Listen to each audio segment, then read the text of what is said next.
আমি কোন অপরাধে গ্রেপ্তার হয়েছি জানেন? আমি গ্রেপ্তার হয়েছি যে অপরাধে, প্রথম মামলা আমার সাভার ফুলবাড়িয়া বাস স্ট্যান্ডে হামলার মামলা। আমারও তখন জিজ্ঞেস করে, আমি বলছি ফুলবাড়িয়া আমার জীবনে প্রথম শুনছি। আর সৌভাগ্যবশত তখন পর্যন্ত আমার সাভারে যাওয়া হয় নাই। কি বলছি বলেন? তখন পর্যন্ত আমার সাভারে যাওয়া হয় নাই। অথচ ওই মামলায় ক্রস ফায়ারের জন্য রেডি করছে আমাদের সকালবেলা। আপনাদের তো জানা ধারণাই নাই, বলি নাই কখনো। ক্রস ফায়ারের নিয়ম কি? সকালবেলা কি বলে জানেন? রেডি হও, গোসল করো, আয়নাঘর থেকে গোসল করো। গোসল করছে, রেডি হও, রেডি হয়েছে। এর অর্থ শেষ। এর অর্থ কি? এই সকালবেলা উঠাবে গাড়িতে, সারা দিন ঘুরায়, সারা দিন সারা রাত ঘুরায়, ঘুরাইতে ঘুরাইতে ঘুরাইতে ঘুরাইতে চোখ বাঁধা, হাত বাঁধা, পা বাঁধা, কিছুই জানে না। সে রাত 2টা বাজে বাস গাজীপুরের কোনো জঙ্গলে ঢুকায় দিছে। হ্যাঁ যাও যাও যাও, চলে যাও। তো জঙ্গলে ঢুকেছে, 50 গজ সামনে গেছে, পেছন থেকে গুলি করে দিছে। পরের দিন পত্রিকা, ক্রস ফায়ারে তিনি নিহত। এই ছিল সব নাটক। কি ছিল বলেন?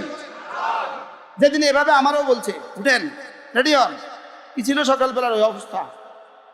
শুধু আল্লাহরে কইছি, এক কথা বলছে, আল্লাহ চলে তো যাব, শুধু আব্বার কাছে, শুধু আমার মৃত্যুর শাহাদাতের সংবাদটা শুনে দিও আল্লাহ। কমপক্ষে আমি মারা গেছি এই কথাটা আমার পরিবারের কাছে শুনে দিও, এই সংবাদটা দিয়ে দিও আল্লাহ। শুধু এক টেনশন করছিলাম যে আব্বার কি হবে। আল্লাহ আব্বার খবরকে জান্নাতের টুকরো বানিয়ে দেন। কি দোয়া করছে সেদিন আব্বা, আল্লাহ জানে। সেদিন হয়তো দোয়া করছে, আল্লাহ তারা এই জালেমদেরকে যেন এই দেশে আর কখনো ফেরত না দেয়। আসবে না ইনশাআল্লাহ, বলেন ইনশাআল্লাহ, বলেন ইনশাআল্লাহ। আমাদের রক্ত ভুলবেন না, আমাদের কোরবানি ভুলবেন না। প্রতিটা টর্চার সেল থেকে সারা রাত চিৎকারের আওয়াজ আসতো, পিটাতে পিটাতে পিটাতে থকে গেছে এক একজন। এরপরে করছে কি, তার বিবিকে উঠায় নিয়ে আসছে, বিবিকে উঠায় নিয়ে পাশের রুমে বিবিকে পিটাতে শুরু করছে।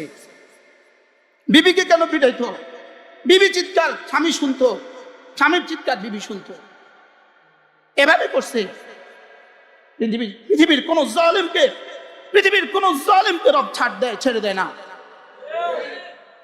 পৃথিবীর সব জালেম, কোন জালেমকে রব ছেড়ে দেয় না। বলেন রব কি দেয়? রব ছাড় দেন, ছেড়ে দেন না। কত টন চোখের পানির বরকতে, কত টন রক্তের বরকতে আপনারা স্বাধীন, আল্লাহ ছাড়া কেউ জানে না। কত কোটি কোটি চোখের পানির পরিবর্তে খুন আসা গেছে। খুন কি পরিমাণ চোখের পানি গেছে, কি পরিমাণ রক্ত ঝরছে। লক্ষ্মীপুরের একটা ছেলে ছাত্রদল করত, ওই ঈদের নামাজের মাঠে আমরা দেখেছি। লক্ষ্মীপুরের ছেলে, সে লক্ষ্মীপুরের ছেলে। আপনি না লক্ষ্মীপুর ছিল?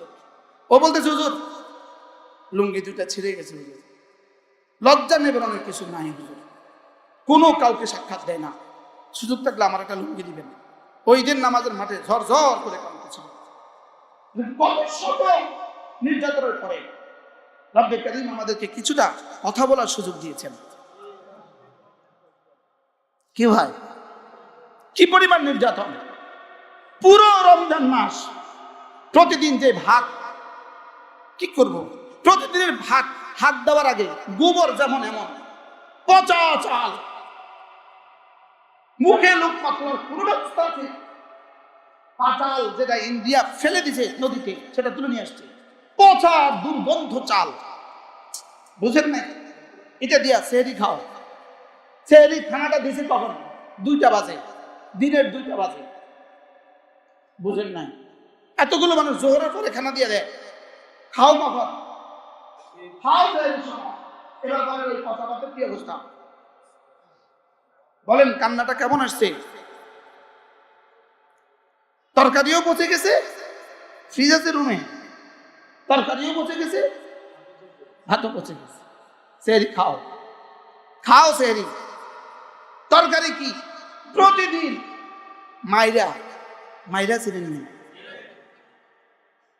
কারণ এই না হাজার হাজার একর জায়গাতে শুধু মাইরা করা আছে, এত মোটা মোটা ডাটা। এটারে এমনি কুচি কুচি কুচি করে ছিলছে নি, মাছ দিছে নি, মুরগি দিছে নি, আর তেল দিছে নি, কিছুই দেয় নাই, শুধু সিদ্ধ করে বানাই দিছে। এবার বুধবারে অ্যামনেস্টি ইন্টারন্যাশনাল আসবে, বুধবার বৃহস্পতিবারে অমুক আসবে, লিখে দিতে হবে মুরগি, লিখে দিতে হবে খাসি। বুঝেন নাই কিছু, কি করতে হবে? লিখতে হবে কি? দুই একটা আছে না একটু টেরর টুর, লিখবো না, বলবা খবর আছে কিন্তু, ব্যাস একজনে বলে দিছে, এটা দেয় নাই, তারা চলে গেছে, তারে বাইন্দে ফিরা শুরু। এটা দেখে পরবার তার কে বলে কত কোরবানির পরে স্বাধীন হয়েছেন। এই জন্য আর কোন দুর্নীতি যেন এদেশে ফিরে না আসে, এদেশের জন্য আর কোন দুর্নীতি ফিরে না আসে, এদেশের জন্য আর যেন স্বৈরাচার এদেশে ফিরে না আসে। আল্লাহ আমাদের সকলকে বুঝ দান করেন। মনে কষ্ট পেয়ে গেছেন, এই জন্য সূরাটা তেলাওয়াত করছি। কি তেলাওয়াত করছি?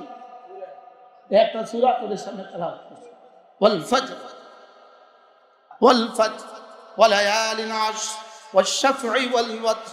10 রাতের কসম খেয়েছেন, ওয়াশ শাফঈ ওয়াল ওয়াতরে জোর বস্তুর কসম খেয়েছেন, ওয়াল ওয়াতরে বেজোরের কসম খেয়েছেন। আল্লাহ শুধু বেজোর, আর সারা পৃথিবীর সবকিছু জোড়া জোড়া। মানুষ, কবুতর, গরু, ছাগল, খালাকনাকুম আজওয়াজা। যাই হোক, ওয়াশ শাফঈ জোরের কসম, ওয়াল ওয়াতরে বেজোরের কসম। আর যদি ধরি জোর বেজোর সংখ্যা, তাহলে জোর বেজোর সংখ্যার কসম কি? এটা আলোচ্য বিষয় না, এটা হলো শুধু আল্লাহ পাকের সফর। ওয়াল ফজরে ওয়া লায়ালিন আশরে ওয়াশ শাফঈ ওয়াল ওয়াতরে ওয়াল লাইলি ইযা ইয়াসরি। রাতের কসম, রাত যখন চলে, রাত যখন কি? রাত চলে না চলে না? দিন চলে না চলে না? চলে। বলে এটা প্রশ্ন আছে, যেটা নিষ্প্রাণ কোন দেহ চলে, নিষ্প্রাণ কোন বডি চলে? রাত নিষ্প্রাণ চলে, দিন নিষ্প্রাণ চলে। সুবহানাল্লাহ বলে না? আরে নিষ্প্রাণ লেকিন চলে, প্রাণ নাই লেকিন কি প্রাণ? জড় পদার্থ না জীব পদার্থ? জড় পদার্থ। দিন জড় না জীব? জড়, কিন্তু চলে। নিষ্প্রাণ লেকিন লেকিন নিঃশ্বাস নেয়। সুবহানাল্লাহ বলেন, নিষ্প্রাণ লেকিন কি না? এরপর আল্লাহ তাআলা বলেন কসম খেয়ে, ফজরের কসম খেয়ে বললাম। 2 নাম্বার 10 রাতের কসম খেয়ে বললাম। 3 নাম্বার জোরের কসম খেয়ে বললাম। 4 নাম্বার বেজোরের কসম খেয়ে বললাম। 5 নাম্বার রাতের কসম খেয়ে বললাম। এরপরে কি বললাম এটা নাই, কি বললাম এটা মাহজুফ, এটা উজ্জ্বল। এটা কি? এটা উজ্জ্বল।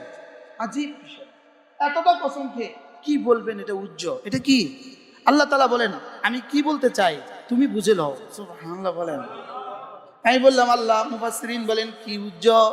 আল্লাহ তাআলা কসম খেয়ে বলেন আমি ওয়াল ফজরে, ফজরের কসম খেয়ে বললাম। ওয়া লায়ালিন আশর, 10 রাতের কসম খেয়ে বললাম। আমি না বেজরের কসম খেয়ে বললাম, আমি না জোরের কসম খেয়ে বললাম, আমি না রাতের কসম খেয়ে বললাম। নিশ্চয়ই নিশ্চয়ই আখিরাত হবেই হবে, জাযা আর সাজা হবেই হবে। আখিরাত হবেই হবে, জাযা আর সাজা হবেই হবে। জাযা মানে পুরস্কার, সাজা মানে শাস্তি। জাযা আর সাজা হবেই হবে। বলেন জাযা আর সাজা হবেই হবে, জাযা আর সাজা হবেই হবে। এটা বলে নাই, এটা রেখেছেন উজ্জ্বল। এবার রব বলেন